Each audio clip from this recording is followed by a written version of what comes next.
দেশনেত্রী বেগম খালেদা জিয়া এবং তার সুযোগ্য উত্তরসূরি শহীদ রাষ্ট্রপতি জিয়াউর রহমানের সুযোগ্য উত্তরসূরি আমাদের নেতা জনাব তারেক রহমান।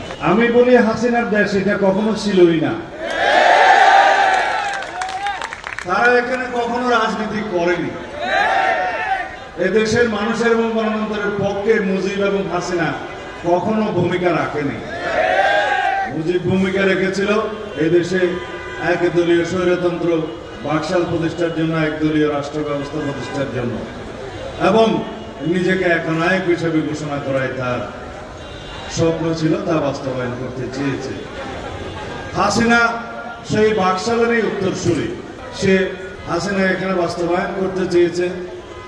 বাস্তবে বাকশাল থাকবে, কিন্তু উপরে থাকবে একটা গণতন্ত্রের মুখোশ, উপরে থাকবে সাংবিধানিক একটা শাসনতন্ত্রের নমুনা। এটা ছিল বাপ বেটির মধ্যে ব্যবধান, কিন্তু দ্রব্য একই। সুতরাং তারা সেখানেই আশ্রয় নিয়েছে যেখানে তাদের ঘরবাড়ি, তাদের শিকড় যেখানে, সেখানেই আশ্রয় নিয়েছে। আমরা সেই ভাষাটা এখন প্রয়োগ করতে চাই। বাংলাদেশের মানুষ বুঝতে পেরেছে, শেখ হাসিনা নিজে প্রমাণ করেছে তিনি এখানকার মানুষ কখনোই ছিলেন না। তারা এখানে রাজনীতি কখনো করেননি। এই দেশের গণমানুষের চিন্তা চেতনা তো দূরের কথা, এই দেশের মাটি মানুষের সাথে তাদের কোনোদিন সম্পর্ক ছিল না। যাই হোক, 24-এর ছাত্র গণ অভ্যুত্থান সংগঠিত হয়েছে, কেউ কেউ বলে 36 দিনে। কিন্তু আমাদের বুঝতে হবে এই 36 দিন অর্জন করার জন্য 36টা রক্তের সিঁড়ি আমাদেরকে বানাতে হয়েছে। সেই রক্তের সিঁড়ি বানানো শুরু হয়েছে 2009 সাল থেকে। সেই সিঁড়ি বানাতে বানাতে ফ্যাসিবাদ বিরোধী গণতান্ত্রিক আন্দোলন সংগ্রাম করতে করতে বাংলাদেশ জাতীয়তাবাদী দল বিএনপি সহ এই দেশের সমস্ত গণতান্ত্রিক রাজনৈতিক দল এবং শক্তিসমূহ, সামাজিক শক্তিসমূহ এবং রাজনীতির বাইরেও সাংবাদিক বন্ধুগণ সহ বিশ্ববিদ্যালয়ের ছাত্র এবং বিভিন্ন রকমের শ্রমজীবী মেহনতি মানুষরা এই ফ্যাসিবাদ বিরোধী গণতান্ত্রিক আন্দোলন অবদান রেখেছে, রক্ত দিয়েছে, শহীদ হয়েছে। শহীদ আবরারের পিতাকে দেখে আজকে তাই মনে হয়েছে। আজকে এখানে যারা এসছেন গুম খুনের শিকার হয়ে, যে চুলিকে দেখে আমার তাই মনে হয়েছে আমি নিজে একজন শিকার, এই গুমের শিকার। তারা কারা? তারা এই প্রত্যেকটি এক একটা সিঁড়ি নির্মাণের জন্য অবদান রেখেছে। যারা 2009 সাল থেকে 2024 পর্যন্ত এই ইতিহাসটাকে একত্রিত করবেন, তাতে দেখবেন আপনারা 709 জন গুমের শিকার ব্যক্তিকে দেখবেন। কিন্তু আমরা গুম কমিশনে রেকর্ড করতে দেখেছি 1850 জনের নাম যারা গুম হয়েছে, তার মধ্যে 350 জন এখনো ফেরত আসে নাই। আমরা খতিয়ান দেখেছি 3000-এরও বেশি বিচার বহির্ভূত হত্যাকাণ্ডের শিকার হয়েছে সেই সময়ের মধ্যে। এটা জুলাই গণঅভ্যুত্থানের আগের ইতিহাস। আমরা দেখেছি 7000-এরও বেশি মানুষ বিভিন্নভাবে নির্যাতিত হয়ে প্রাণ বিসর্জন দিয়েছে। যারা পুলিশে হেফাজতে মৃত্যুবরণ করেছে, এক্সট্রা জুডিশিয়াল কিলিং এর মধ্যে দিয়ে প্রাণ দিয়েছে, যারা রাজনৈতিক নির্যাতনের মাধ্যমে তাদের প্রাণ দিয়েছে। এইভাবে এক একটা সিঁড়ি নির্মাণ করার জন্য 2009 সাল থেকে 2024 সাল পর্যন্ত যাদের রক্ত দিয়ে সিঁড়িটা নির্মাণ হয়েছে, যারা গুম হয়েছে, যারা নির্যাতিত হয়েছে, যারা বিভিন্নভাবে অঙ্গহানি হয়েছে, যারা বাংলাদেশের সকল মানুষকে মুক্ত করার জন্য তাদের নিজেদেরকে সমর্পণ করেছেন, বাংলাদেশের মাটিতে নিজেরা অকাতরে নিজের জীবন বিলিয়ে দিয়েছেন, এই সমস্ত সিঁড়িগুলো বেয়েই 2024-এর 36 দিনের ছাত্র গণঅভ্যুত্থান সংগঠিত হয়েছে। আমি আজকে অনুরোধ করেছি বিভিন্ন জায়গায়, কয়েকটি অনুষ্ঠানে, যারা জুলাই ছাত্র গণঅভ্যুত্থানের চেতনা নিয়ে রাজনৈতিক ব্যবসা করতে চায়, আমরা যেন তাদেরকে অনুরোধ করি কখনো যেন সেই রাস্তায় না যায়। কারণ 1971-এর মুক্তিযুদ্ধের চেতনা বিক্রি করতে করতে রাজনৈতিকভাবে আওয়ামী লীগ ধ্বংস হয়ে গিয়েছে, আজকে তারা বিলুপ্ত হয়ে গিয়েছে।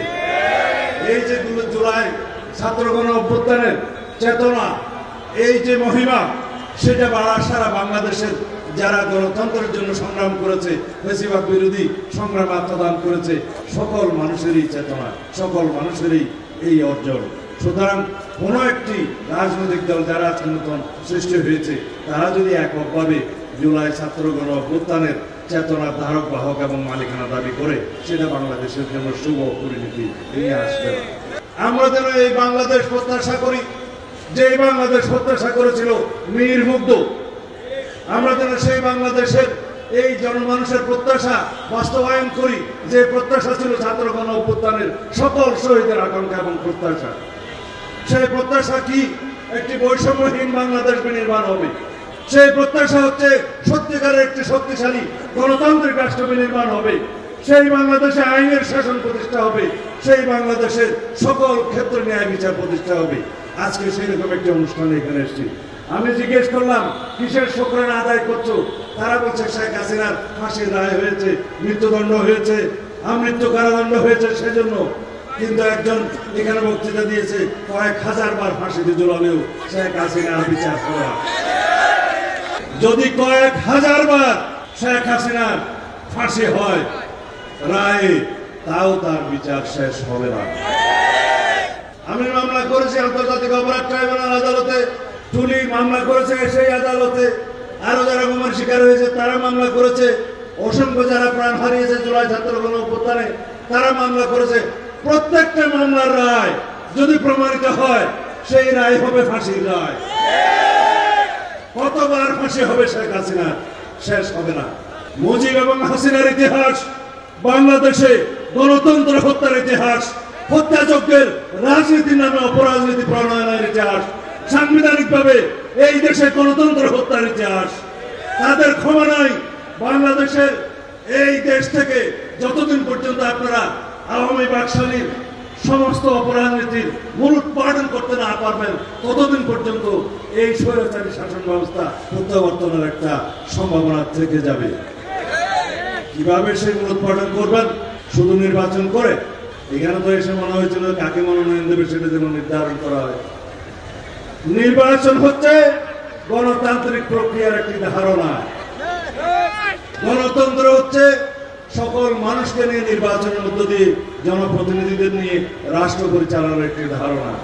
কিন্তু স্বৈর শাসন, ফ্যাসিবাদ নির্বাচিত প্রতিনিধিদের মাধ্যমে প্রতিষ্ঠিত হতে পারে। তাহলে কিসের সংস্কার দরকার? জনগণের, আমাদের মানসিক সংস্কার দরকার।